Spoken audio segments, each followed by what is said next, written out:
Jika rezeki bukan sesuatu yang kau kejar dari luar, tapi sebuah frekuensi yang bisa kamu pancarkan dari dalam dirimu sendiri. Saat kamu duduk hening dan mulai merasakan denyut hidup dalam tubuhmu, kamu sebenarnya sedang menyentuh medan energi awal yang menciptakan realitasmu. Inilah saat di mana kamu sedang membuka gerbang kuantum rezeki. Gerbang itu bukan terbuat dari emas, angka, atau kerja keras tak henti, tapi dari satu hal, kesadaranmu sendiri. Di ruang batin yang sunyi, kamu mulai menyadari bahwa setiap pikiran, perasaan dan getaranmu adalah undangan atau penolakan terhadap rezeki itu sendiri. Di ruang batin yang sunyi, kamu mulai menyadari bahwa setiap pikiran, perasaan dan getaranmu adalah undangan atau penolakan terhadap rezeki itu sendiri. Rezeki bukan tentang keberuntungan, tapi tentang frekuensi yang kamu izinkan untuk tinggal dalam dirimu setiap hari. Medan energi kelimpahan tidak dibangun dalam semalam. Ia dibentuk dari pola batin, emosi, dan kesadaran yang kamu latih secara konsisten. Ketika kamu menyatu dengan rasa cukup, dengan getaran memberi, dan dengan kesadaran bahwa hidup selalu mengalirkan yang kamu butuhkan, maka rezeki tidak lagi datang dari luar, tapi memancar dari dalam dirimu sendiri. Dalam serial ini, kita akan menyelami bagaimana kesadaran menciptakan aliran rezeki, bukan melalui logika dunia semata, tapi melalui frekuensi batin, energi syukur, dan pembebasan diri dari pola bawah sadar. Jika kamu merasa uang selalu menjauh, mungkin bukan karena dunia menolaknya, tapi karena ada bagian dari dirimu yang belum siap menerimanya. Mari kita mulai perjalanan ini dari dalam, karena dari sanalah segalanya bermula. Uang. Dalam bentuk paling kasat mata, ia hanyalah kertas, logam, atau angka digital. Tapi dalam realitas yang lebih dalam, ia adalah energi simbolik. Ia bukan benda yang berdiri sendiri, tapi cerminan frekuensi batin kita sendiri. Neville Goddard mengatakan, kita tidak mewujudkan apa yang kita inginkan. Kita mewujudkan siapa diri kita. Ini berarti, uang tidak datang karena kita butuh, tapi karena kesadaran kita selaras dengan keberlimpahan. Karena tubuh, pikiran, dan energi kita sudah menjadi rumah yang siap untuk menerimanya. Fisikawan kuantum seperti David Bohm menjelaskan bahwa dunia ini memiliki dua lapisan. Satu yang terlihat, explicate order, dan satu lagi yang tersembunyi, implicate order. Rezeki yang tampak hanyalah ekspresi dari tatanan tersembunyi itu, dan kesadaran kitalah yang menata tatanan itu. Begitu juga menurut Dr. Joe Dispenza, bahwa emosi dan pikiran yang berulang menciptakan medan elektromagnetik yang kuat yang menarik realitas yang selaras dengannya. Maka ketika kamu merasa miskin, takut, kekurangan, dan marah pada uang, kamu sebenarnya sedang memprogram ulang semesta untuk memberimu lebih banyak realitas yang serupa. Uang bukan musuhmu, tapi ia juga bukan penyelamatmu. Ia adalah respon. Respon dari energi yang kamu pancarkan setiap saat melalui pikiran yang kau ulangi, perasaan yang kau pelihara, dan citra diri yang diam-diam kamu pegang sebagai kebenaran. Siapa kamu adalah medan uangmu. Karena itu langkah pertama dalam membuka aliran rezeki bukan mempercepat kerja, bukan memperbanyak strategi, tapi memperdalam kesadaranmu terhadap dirimu sendiri. Maka jika uang adalah energi, dan energi itu merespons getaran kesadaran kita, pertanyaan berikutnya adalah, mengapa justru saat kita mati-matian mengejarnya, uang terasa semakin jauh? Apakah semesta sedang bermain-main? Atau justru ada pelajaran tersembunyi yang selama ini luput kita sadari? Coba ingat kembali satu momen dalam hidupmu, saat kamu sangat butuh uang, mungkin untuk membayar sesuatu yang penting, dan kamu terus berpikir tentangnya, mengkhawatirkannya, mencemaskannya siang malam. Tapi justru uang tak kunjung datang, bahkan rasanya semakin menjauh. Ini bukan kebetulan, ini adalah hukum frekuensi. Dalam sains kita tahu bahwa medan elektromagnetik tubuh manusia tercipta dari kombinasi pikiran dan emosi. Saat kamu merasa takut, kekurangan atau cemas, tubuhmu memancarkan gelombang frekuensi rendah. Dan karena semesta bekerja seperti cermin, ia memantulkan kembali frekuensi itu dalam bentuk realitas, yaitu situasi kekurangan, penolakan, dan tekanan finansial. Deepak Chopra dalam The Seven Spiritual Laws of Success menulis, keinginan yang dilekatkan dengan keterikatan akan hasil justru menjauhkanmu dari hasil itu sendiri. Ini bukan berarti kita tidak boleh punya keinginan, tapi ketika keinginan berubah menjadi ketergantungan, energi kita berubah dari mencipta menjadi mengemis. Dan energi pengemis tidak menarik kelimpahan, ia hanya menarik lebih banyak kekurangan. Sama seperti mencintai seseorang terlalu melekat, bisa membuat orang itu justru menjauh. Begitu juga dengan uang, ia datang kepada mereka yang tenang, siap, dan selaras. Bukan kepada mereka yang panik dan memaksa. Maka kuncinya adalah menanam niat lalu melepaskannya, bertindak dengan sadar tapi tidak terikat, mengizinkan uang datang, bukan memaksanya hadir. Tapi mungkin kamu bertanya, kalau tidak boleh mengejar, tidak boleh panik, maka apa yang bisa kulakukan untuk mempercepat datangnya rezeki? Disinilah kita masuk ke lapisan berikutnya dari kuantum rezeki, yaitu pola bawah sadar tentang uang, keyakinan tak terlihat yang selama ini diam-diam menghalangi arus kelimpahanmu. Mari kita lihat lebih dalam. Jika kita tidak bisa mengejar uang dengan panik, lalu bagaimana cara membuatnya datang dengan tenang namun pasti? Jawabannya tidak terletak pada apa yang kamu lakukan, tapi pada apa yang diam-diam kamu percayai. Karena banyak dari kita, tanpa sadar justru menolak uang, dan kita tidak sadar sedang melakukannya. Setiap manusia tumbuh dengan cerita, dan banyak dari cerita itu tersimpan dalam ruang bawah sadar, bukan di pikiran logis kita. Coba kamu tanyakan dengan jujur pada dirimu.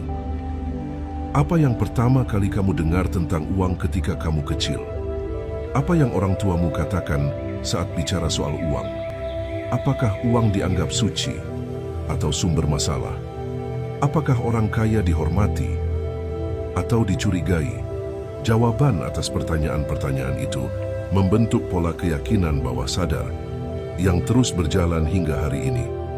Dan dalam banyak kasus, keyakinan itulah yang menjadi penghalang utama aliran rezeki. Menurut Bruce Lipton, dalam bukunya The Biology of Belief, 95% hidup kita dijalankan oleh program bawah sadar. Artinya, meski kamu berkata secara sadar, saya mau kaya, tapi jika ada bagian dalam dirimu yang percaya, uang itu kotor, orang kaya itu jahat, saya tidak pantas kaya, maka semesta akan menjawab keyakinan yang paling dominan, bukan permintaan yang paling keras. Maka tugas kita adalah menyadari dan menyembuhkan keyakinan bawah sadar itu, bukan dengan membencinya, tapi dengan memeluknya dan melepaskannya. Inilah kerja spiritual sejati, mengubah diri dari dalam, bukan sekadar mengubah dunia luar. Sekarang pertanyaannya, bagaimana cara menyembuhkan luka bawah sadar tentang uang? Apa yang bisa kita lakukan untuk menghapus program lama dan menggantinya dengan energi baru yang lebih selaras dengan kelimpahan? Mari kita masuk ke teknik pertamanya, kesadaran, syukur, dan dekode energi uang. Setelah kita menyadari bahwa banyak keyakinan tentang uang dibentuk oleh bawah sadar, pertanyaan berikutnya adalah, bagaimana kita menyembuhkannya? Bagaimana kita menciptakan medan energi baru yang bukan berisi ketakutan dan penolakan, melainkan penerimaan, kelimpahan, dan syukur? Disinilah kekuatan kesadaran hadir sepenuhnya. Karena hanya dalam kesadaran yang utuh, kamu bisa melihat pola lamamu tanpa menghakimi. Hanya ketika kamu sadar bahwa kamu punya luka, kamu bisa mulai menyembuhkannya. Dalam meditasi kuno kita diajarkan, apa yang disadari tidak lagi mengendalikanmu.